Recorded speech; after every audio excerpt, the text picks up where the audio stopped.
Okay, 1, 2, 3.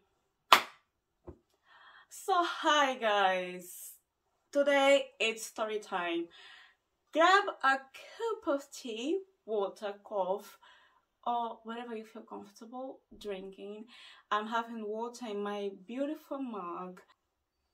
Today's topic is hot, so we need some hot chips for that. So okay, a little bit of hookup. This video will be about my birth story, a little bit of back-off story that I told you guys. Was literally the first video I made for this channel. If you haven't watched, I'm gonna be leaving in the cards here right now. You can click, go watch the video, then come back. But if you click there and you're literally not understanding anything, don't feel guilty, come back here because I'm gonna be doing a little hiccup of that story because my English was not that perfect, let's say that. It's still not perfect, but it's more understanding now than before. Okay, so let's go to the topics that we're gonna be talking about today. We're gonna do a little hiccup about the last video, meaning the first video that I made in this channel about my pregnancy test and the story, the reactions. We're gonna talk about my birth story, and also we're gonna talk about how we're doing now because I still very much single, and Christopher's gonna be 4 years old in July. Literally, tomorrow is July. And the preparations are going crazy because my little boy is going to a reception. Like, I'm so happy that everything is gonna change. I'm gonna update you guys. So let's start now. Okay, a little hookup about the first video where I told you guys when I found out I was pregnant. I literally found out by mistake. I was helping my cousin because she thought she was pregnant, so she told me, can you please help me here, like you do one and I'm gonna do one just to calm my nerves. And of course, as a good fellow cousin, I did with her, and that she was not pregnant and I was pregnant. And fast forward, I told my dad first because I was scared telling my mom. My dad had a very calm reaction, which later on found out that he actually was very sad. Of course, it's normal for him to be sad. I'm his younger daughter, so of course I understand that he was sad, you know, which later I came to find out that he actually was very sad and he actually had a very hard time. He cried a lot, and I guess he felt kind of depressed for kind of while. But even though he was feeling that way, he never stopped supporting me. He never showed me that he was not okay. I think he wanted to be the strong one in the situation, also to pretty much calm me down because I was very, very panicking. I didn't know what to do. It was a very pretty bad situation.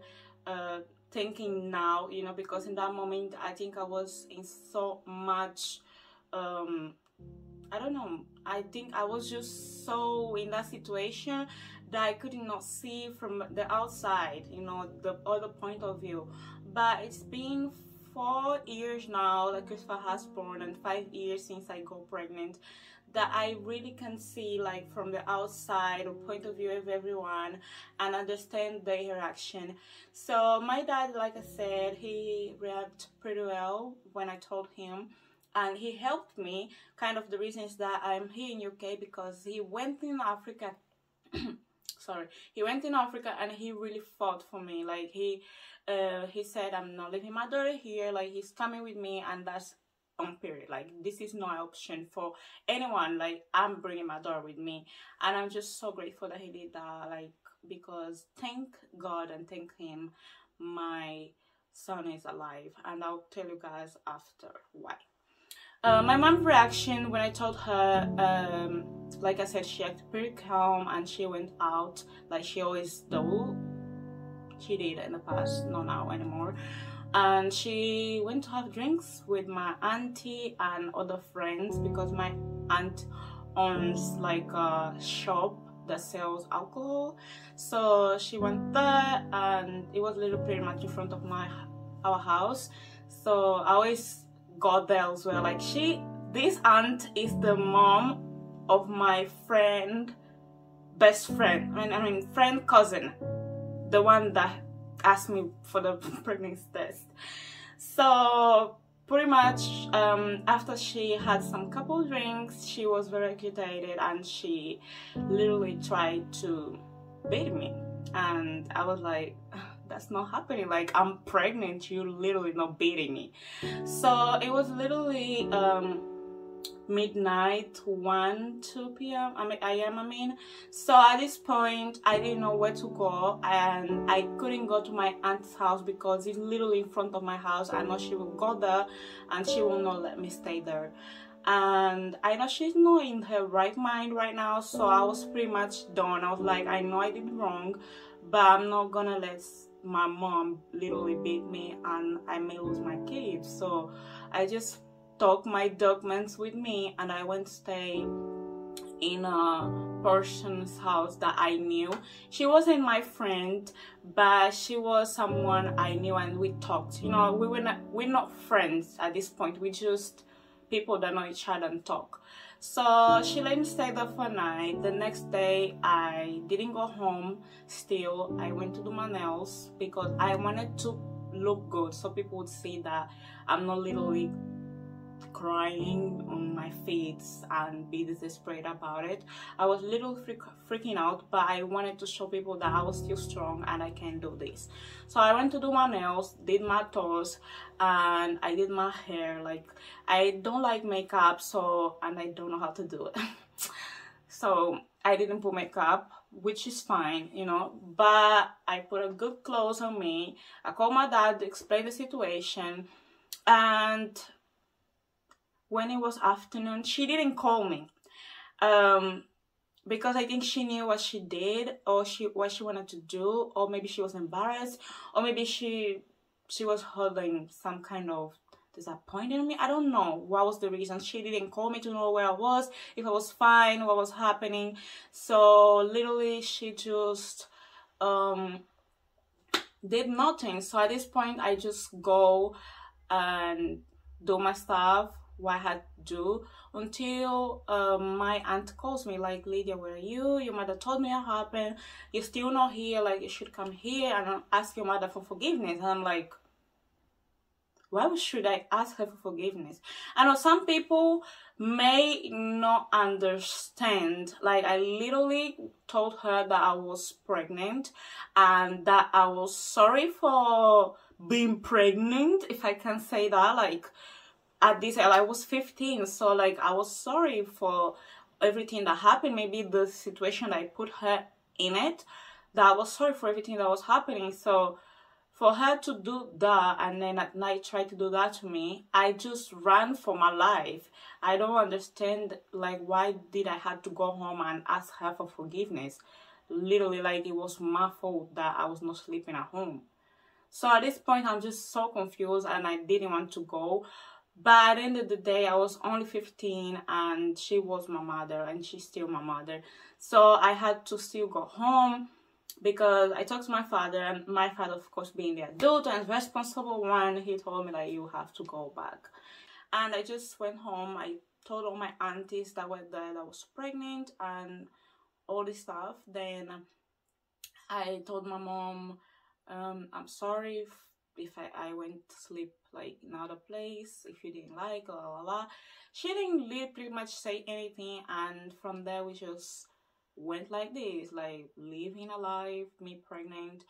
At this point I'm just wondering, like, do I have to go to hospital? Do I have to take any medication? Like, I'm 15 and never been pregnant in my life. People that told me that like until you're 3 months, so that's when you have to go to the hospital. So I'm literally believing in my aunts, in my family, because they literally have 5, 3, 4 kids. So of course I'm believing in them. One pretty day, an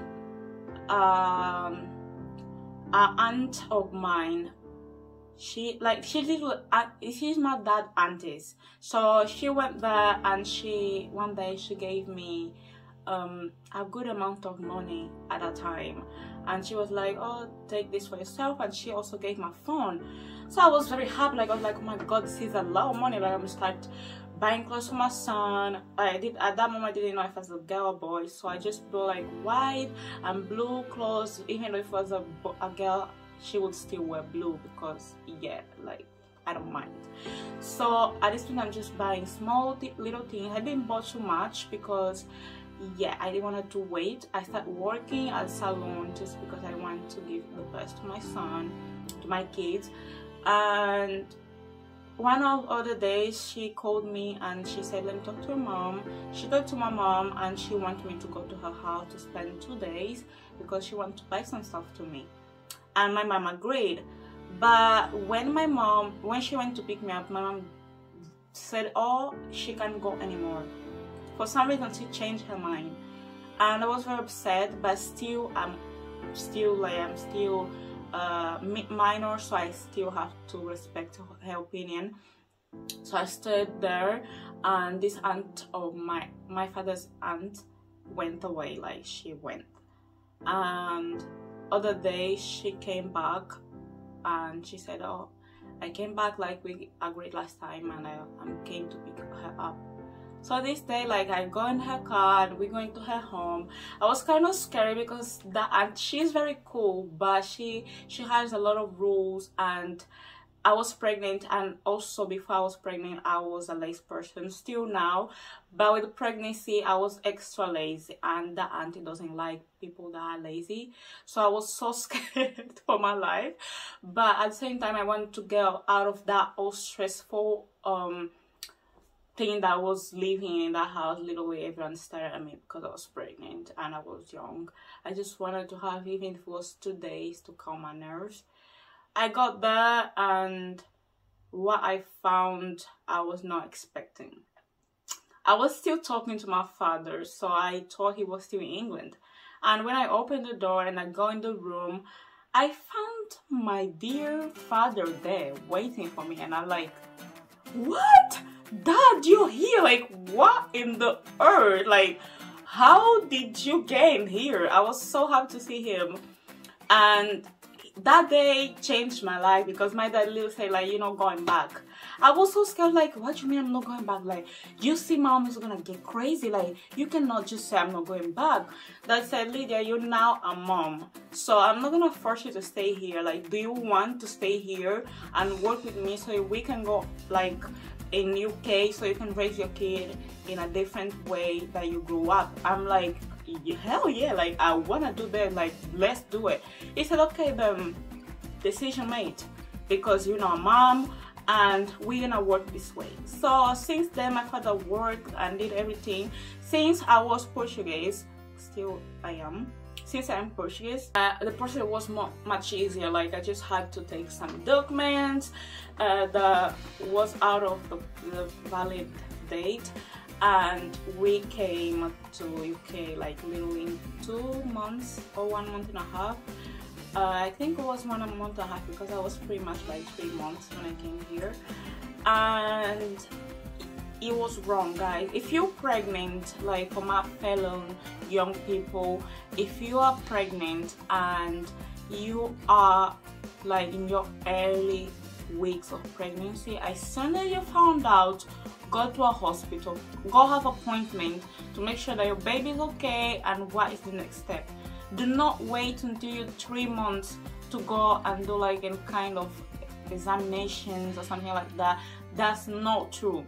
Like, you don't need to wait until you're 3 months. You can literally go in the first week, whatever time you find out you're pregnant, because that will prevent your babe of having much health problems when they're born. So I hope you guys are doing well. I hope you guys still doing well, and I hope you know that you can do this no matter what happened to you, no matter what is happening right now.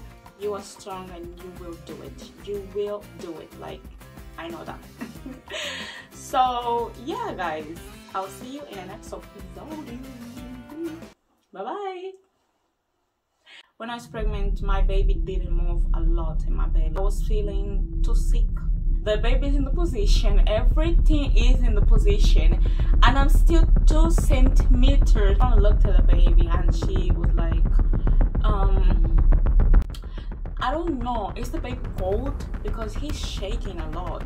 I just want you to know, whatever happened, you did your best and you're gonna be fine. And I'm still paralyzed at this moment. I can't walk.